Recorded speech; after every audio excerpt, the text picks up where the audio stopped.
Hey everybody, it's Mitch, and welcome to my next D&D 3.5 video. Today we are going to be talking all about feats. Yeah, that's right, it's all about feats today. So we're going to be talking about how you can tell the difference between a good feat and a bad feat just by looking at it. For the most part, there's a lot of exceptions, and this is just general advice. I'll be pointing out some of those exceptions, but there are more that I am not going to cover because I don't have time for that.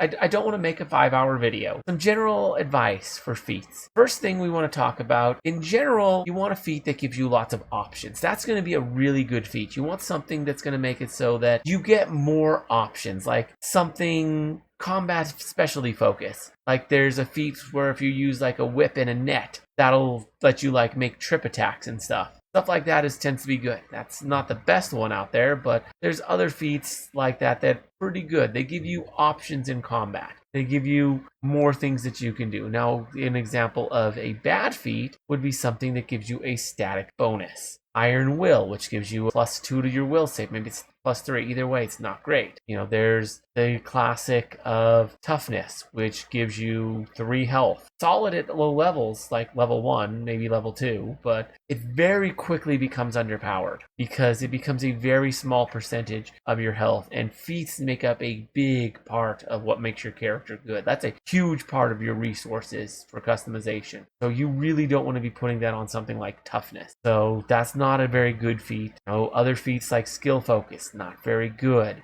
These things aren't very good. Now, there are exceptions to the static bonus. Things like Improved Initiative. That just gives a +4 bonus to initiative. That's actually huge. So basically, when you're playing games where you're doing a lot in a turn and the game's fairly high optimized, you're at fairly high level, a lot's being done on a turn, and you can, kill somebody in a turn. Okay, when you're getting to that point, yeah, going first is a big deal, and getting that extra turn from going first makes a big difference. At low level play, it's not the end of the world if you go last. It really doesn't make a huge difference. So improved initiative, plus it doesn't even guarantee you go first. It just increases your odds by like 20%. Although saying that is rough. +4 is roughly equivalent to 20%, but there's a lot of other factors that go on with that. So yeah, that's one feat that is generally pretty good. Although when you really start getting to super high levels of optimization, then that starts becoming not so good. But at mid to mid-high levels, it's extremely good. So it's a weird one. That's an exception to a static one. But you can even see that at extremely high levels, it actually becomes bad again. In terms of other feats that give dynamic bonuses, like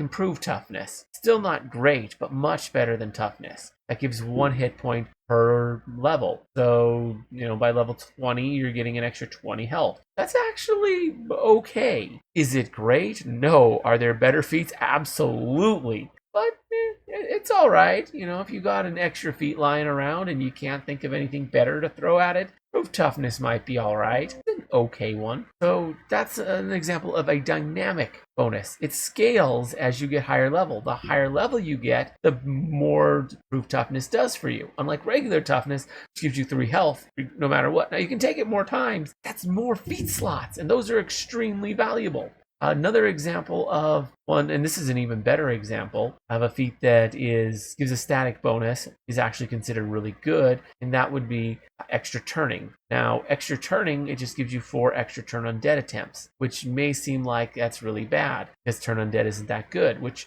if you're using it for turn undead, unless you're in an extremely undead heavy campaign, you're right, not that good. There's things like divine meta magic, and there's also devotions. These things can really change that up. And these give you more uses of those, which are really big. Therefore, extra turning can be really nice. Getting 4 more turn undead attempts, which can be multiple uses of devotion or divine meta magic. Not bad at all. So that's another example of another counter example. That one's actually pretty good, despite the fact that it doesn't meet that general rule. It plays off the general rule of standard bonuses aren't good. This one is. So there are some. Another thing you really want to keep in mind when looking at feats, the prerequisites for any prestige classes you might want to take. So when you're taking a prestige class, a lot of them are going to require feats as a requirement to get in. Like they're going to have a prerequisite of a feat or multiple feats. You want to make sure you're taking those. And some feats have prerequisites to take. That's another thing to keep in mind. Things like spring attack. It seems it's actually pretty solid when you think about it, but the problem is it requires dodge and mobility, which aren't very good feats. So you have things like that, and whirlwind attack is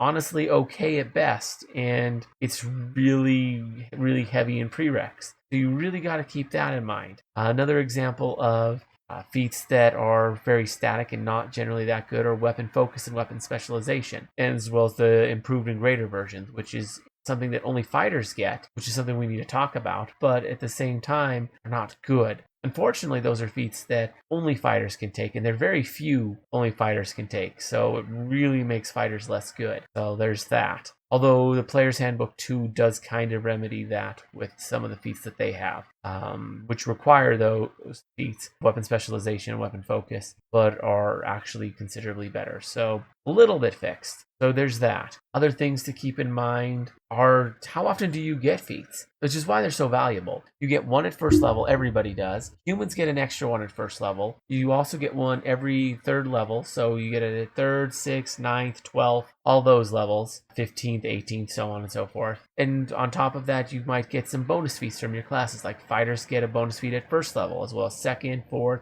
6th, 8th, all the even ones, plus first. A lot of classes get first level bonus feats. And these class bonus feats are special. We're going to get into that here in a second. But the class bonus feats, they're ones that you often will get at first or fifth. You get them at weird levels. So with class ones, those are specific lists that be drawn from. So with the fighter, there's specific fighter bonus feats. The feats that you get as a wizard as a bonus feat, those ones are going to be listed out for you. So you have to take one of those. With the wizard ones, it's meta magic or item creation, which both can be quite useful. Generally, as a player, item creation feats aren't the best. You're better off going to an NPC for that. They're just not super helpful in combat, and you can just buy them. So that's another big thing. That is another nice thing. That is another thing you got to keep in mind. And with fighter bonus feats, they're all generally combat related. Those specific types of feats, you want to make sure you take on the levels that you can. Like the levels that only allow certain feats, if you want to take those feats, take them for those feats. Don't use them for your general feats that you get at first level and then every 3 levels thereafter. And then every 3 levels, so 3rd, 6th, and all that. Because those feats you can take whenever, whatever you want for.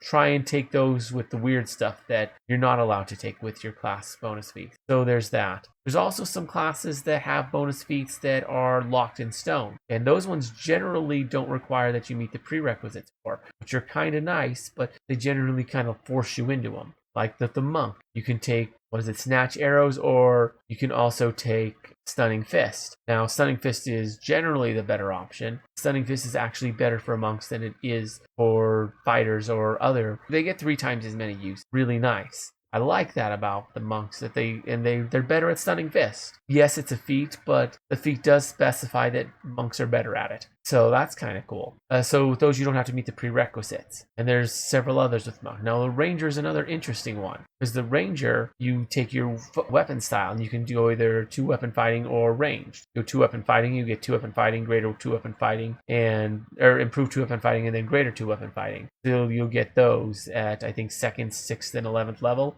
Whereas if you go with the range style, you get many shot and rapid shot. So you get those, which pretty good. I think there's a third one too. I think I forget what the third one is, but you get that as well. So you get different options. But once you pick one style, you are locked into all 3 feats. When you level up, you can't like mix and match between them. That doesn't work. But you don't have to meet the prerequisites, which is kind of cool. So there's that. Another really big thing for determining whether a feat is good or bad is there's a lot of feats that you can buy. And what I mean by that, one of the best examples, improved critical. That feat doubles the threat range of your weapon. Sounds really cool, right? I mean, it can be, but there's also the keen special property on your weapon. You can just enchant your weapon with the keen property and do the same thing without spending your resource slot. Yeah, you're spending some money, but honestly, you're probably better off going with keen for the most part. There may be situations where it's better, but generally no. Generally, you're going to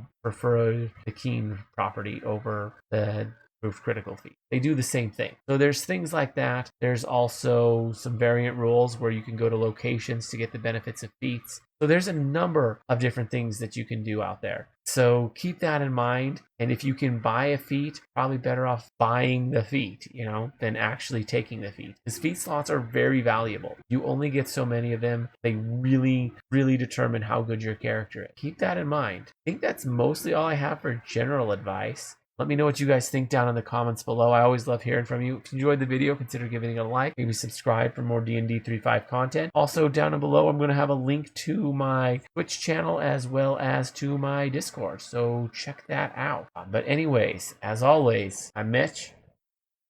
I'll be seeing you.